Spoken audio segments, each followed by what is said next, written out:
माता पिता की सेवा करने की परंपरा भारत में है। भारत के बच्चे आज भी भागवत की कथा क्यों हो रही है तो पूज्य पिताजी की पुण्य स्मृति में हो रही है। भागवत की कथा कैसे हो रही है तो पूज्य माता जी की प्रेरणा से हो रही है। भारतीयता है, ये प्रसन्नता है। जिसके निमंत्रण पत्र में लिखा हो कि पूज्य माता जी की सत्प्रेरणा से परम पूज्य पिताजी की पुण्य स्मृति में भागवत की कथा हो रही है, ये भारत की संस्कृति है। जिसके घर में माँ चमकती हो, माँ की इज्जत हो, माँ की बातों की इज्जत हो, उससे बड़ी बात हो ही क्या सकती है। तो ये भारत की संस्कृति है और भारत के लोग विदेशों में भी भारतीय संस्कृति का प्रचार करते हैं। वो प्रचार करने गए, यह है भारतीयता। तो जो वैष्णव है ना, भगवान को निवेदन किए हुए कुछ भी नहीं ग्रहण करते। कहीं भी होंगे, ऑफिस में बैठे रहेंगे या जहां भी वो होंगे, एक इतनी बड़ी सी डब्बी उनकी होती है, उसमें तुलसी दल रखा रहता है। जो उनको खाना है वही उन्हीं चीजों को खाएंगे जो खाने योग्य है, तुलसी डालने योग्य है। तुलसी दल डाले तब उसको लेंगे। जूस पीकर, सूप पी करके, फ्रूट को खा करके वो अपना समय व्यतीत कर लेते हैं। तो मैं कह रहा था, मेरा प्रसंग ये था कि भगवान कृष्ण श्रृंगार से प्रसन्न होते हैं। शिव जी गंगाजल से प्रसन्न होते हैं और भगवान कृष्ण श्रृंगार से बढ़िया से बढ़िया श्रृंगार करना और श्रृंगार करके उन्हें निहारना और भाव से, अरे मुझे लगी बहुत भाव से उनके सामने नृत्य करना। दुनिया आजकल डांस तो करती है पार्टी में और न जाने कहां कहां करती है।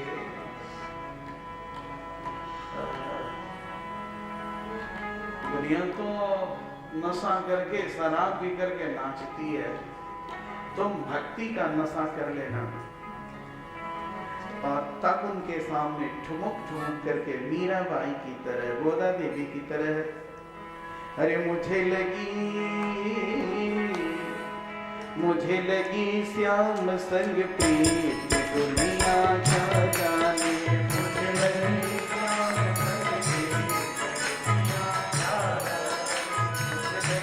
श्याम संग प्रीत दुनिया क्या जाने, मुझे लगी श्याम संग प्रीत दुनिया क्या जाने, क्या जाने कोई क्या जाने,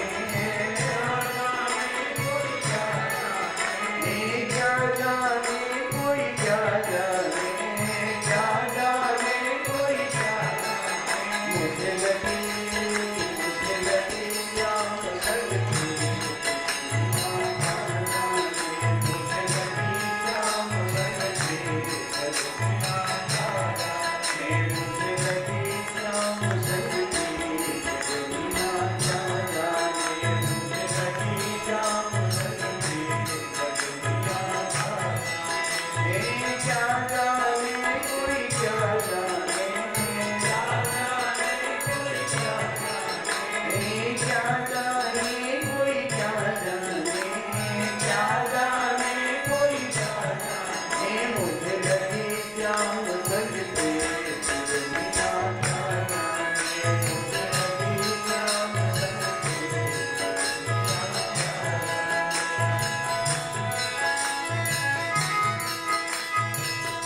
जब से रची मैंने श्याम की छवि को, जब से रची मैंने श्याम की छवि, भाई बावरी में तो सबसे, भाई बावरी में तो सबसे, जोड़ी प्रीत जान मोहन से, मैं तो मोहे जो खो मिलो संगी, जोड़िया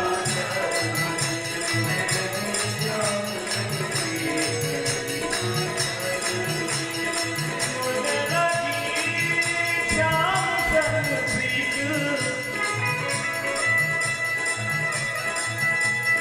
मुझे लगी श्याम संग प्रीत, ये दुनिया क्या जाने, मुझे लगी श्याम संग प्रीत, दुनिया क्या जाने,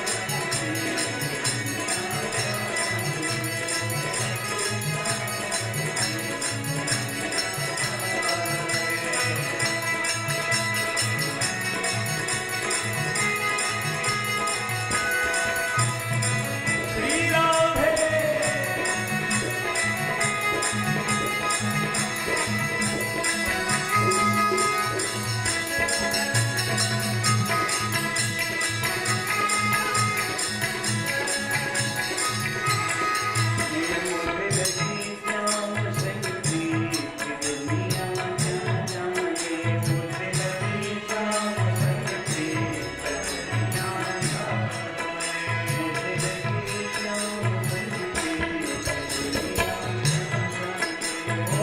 बाके बिहारी की बाकी बाकी गलियां, बाके बिहारी की बाकी बाकी गलियां, बाकी बाकी गलियों में बाकी बाकी सखियां, बाकी बाकी गलियों में बाकी बाकी सखियां, बाकी मुरलिया ने बांधा सुर लिया, बाकी मुरलिया ने बांधा सुर लिया, मोहे जो हो मोहे भलो मिलो संगी, दुनिया क्या जाने, जो हो मिलो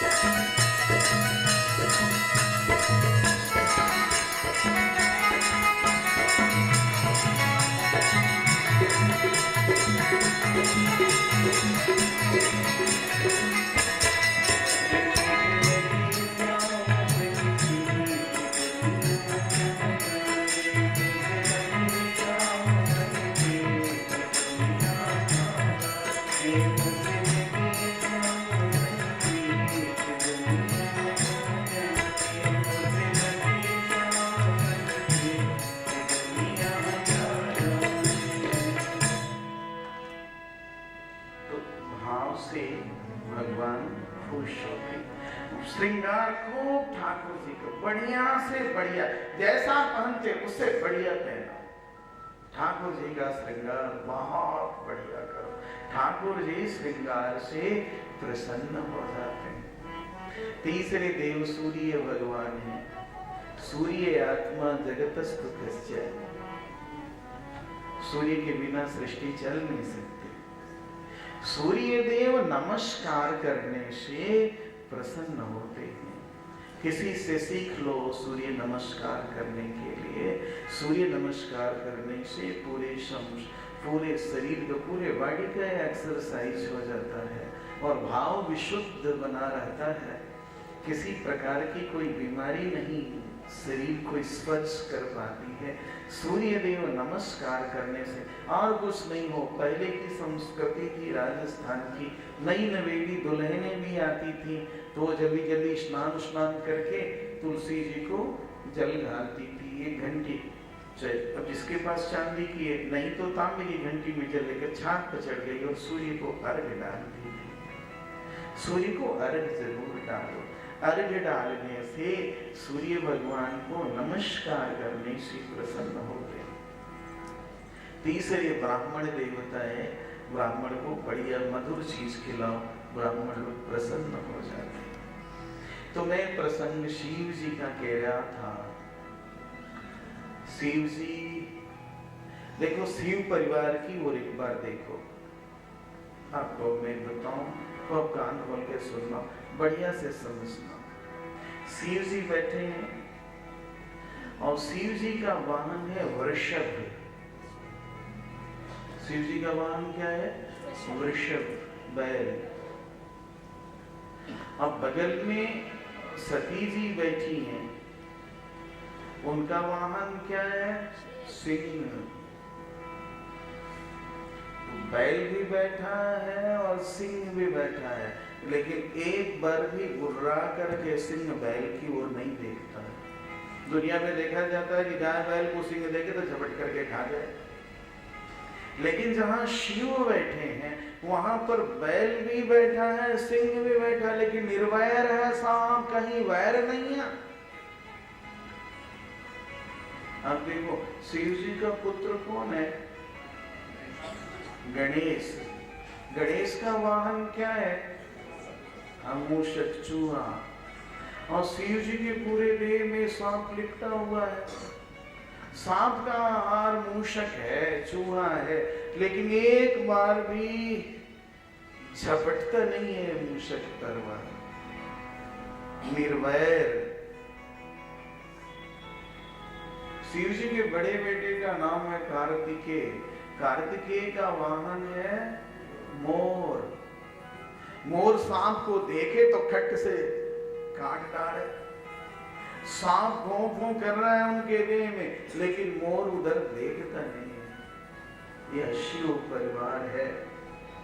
हमारे आचार्य ने लिखा, कौन्यः प्रजा पशुपति परिपाति कस्या पादोदकेन सशिवः स्वशिरोधृतेन। जो रुद्र थे ना, जो भयंकर थे ना, जब भगवान के श्री चरणामृत को अपने मस्तक पर धारण कर लिए, देवा पगा मस्तके, तो वो शिव हो गए। ठीक है। तो यहाँ पर यह प्रसंग है कि एक बृहस्पति यज्ञ का आयोजन हुआ था, और उस आयोजन के पूर्व बृहस्पति यज्ञ होना है, उसके पूर्व एक कॉन्फ्रेंस हुआ था, एक सत्र बुलाया था, जिसमें सभी देवता लोग आए थे, और देवताओं के पति माने मालिक दक्ष थे, और दक्ष की लड़की थी सती, जो शिव जी से ब्याही गई थी। ब्रह्मा जी बैठे थे, उनके बगल में शिव जी बैठे थे। दक्ष प्रजापति आए तो अब भाई प्रजापति हैं, उन्हें देख करके सब लोग उठ करके खड़े हो गए। ब्रह्मा जी चूंकि पिता हैं, पुत्र कितना भी योग्य होगा तो पिता से श्रेष्ठ नहीं हो सकता है।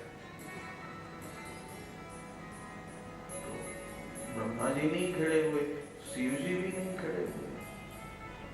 जब शिव जी नहीं खड़े हुए तो दक्ष को बड़ा दुख हुआ। कहा कि यह मेरा जमाता है, इसका मैं ससुर हूं। ससुर पिता की भूमिका में होता है। जितना पूज्य पिताजी हैं उतने ही पूज्य ससुर जी भी हैं। ये मुझे देख करके खड़ा भी नहीं होता, कहां तक पांव में हाथ लगाता है, ऊपर खड़ा भी नहीं हो रहा। अरे बड़ा क्रोध गया उन्हें। और जब क्रोध होता है ना तो विवेक भ्रष्ट हो जाता है। मुझे क्या कहना है आदमी सोच नहीं पाता है। ये बातें मुझे कहनी है या नहीं कहनी है, इधर दृष्टि नहीं जाती। कुछ ऐसा ही हुआ।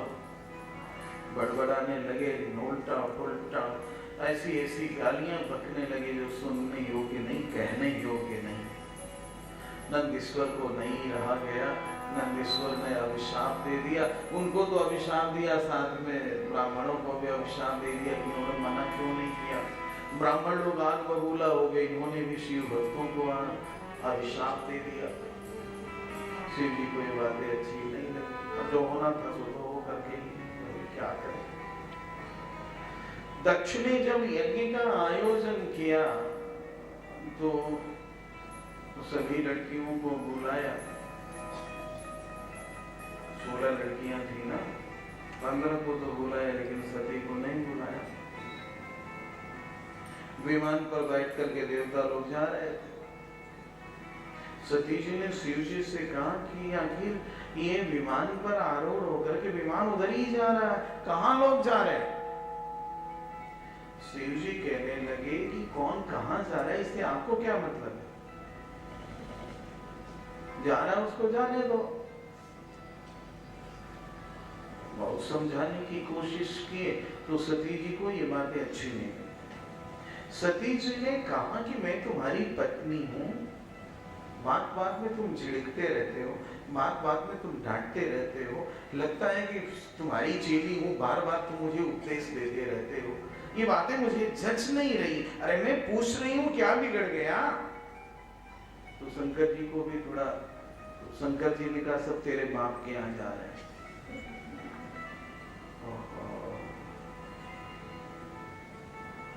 अब लड़की के सामने उसके पीहर की थोड़ी भी आलोचना कर दोगे तो काम गड़बड़ हो जाएगा। लड़की सब कुछ सहन कर लेती है लेकिन उसके माँ बाप के प्रति यदि कहीं कुछ कमेंट हुआ तो काम गड़बड़ हो जाता है, फिर वो सहन नहीं कर पाती सती जी को। तो शिव जी अब समझाने लगे कि तो नाराज हो गई, रोने लगी और इसकी आंखें लाल लाल हो गई। समझाना बहुत आवश्यक है। कहने लगे कि तेरे पिता को मैंने इसलिए नहीं प्रणाम किया कि एक तो ऐसे ही वो महाअहंकारी है, और यदि मैं प्रणाम करूं, प्रणाम कर सकता था, सबके हृदय में भगवान वासुदेव विराजमान है,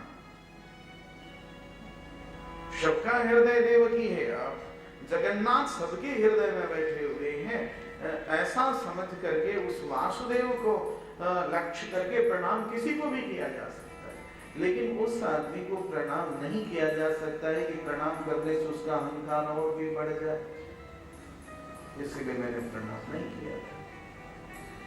तो सती जी कहने लगी कि अब इन बातों में कुछ रखा नहीं है, बात क्या है बताओ। कहे तुम्हारे पिताजी यज्ञ कर रहे हैं, यज्ञ में तुम्हारी बहनें जा रही हैं और सब देवी देवता लोग जा रहे हैं, तो कहने लगे कि आप नहीं चलोगे। शिव जी ने कहा हम लोगों का बुलावा तो आया नहीं है, कोई निमंत्रण नहीं है। सती जी ने कहा अभी तक तो आप कहते थे कि यज्ञ हो रहा हो, कथा हो रही हो, ऐसा कुछ हो तो उसमें निमंत्रण नहीं देखना चाहिए, जाना चाहिए। तो जो पिताजी यज्ञ ही कर रहे हैं तो उसमें निमंत्रण आप क्यों ढूंढ रहे हो? शिव जी ने कहा बातें तो ठीक है, अच्छी बात है, लेकिन उस जगह पर नहीं जाना चाहिए जहां जाने के बाद भाव बदल जाए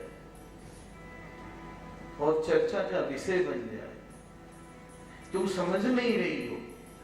अब सती जी को तो ये बातें सहन नहीं हुई, कुछ कह डाले, एकदम आग बबूला हो गई। कभी कमरे के अंदर जा रही हैं, बाहर आ रही हैं, अंदर जा रही हैं, बाहर आ रही हैं, एकदम आंखें लाल हो गई। लगता है कि देख करके सबको भस्म ही कर डाले।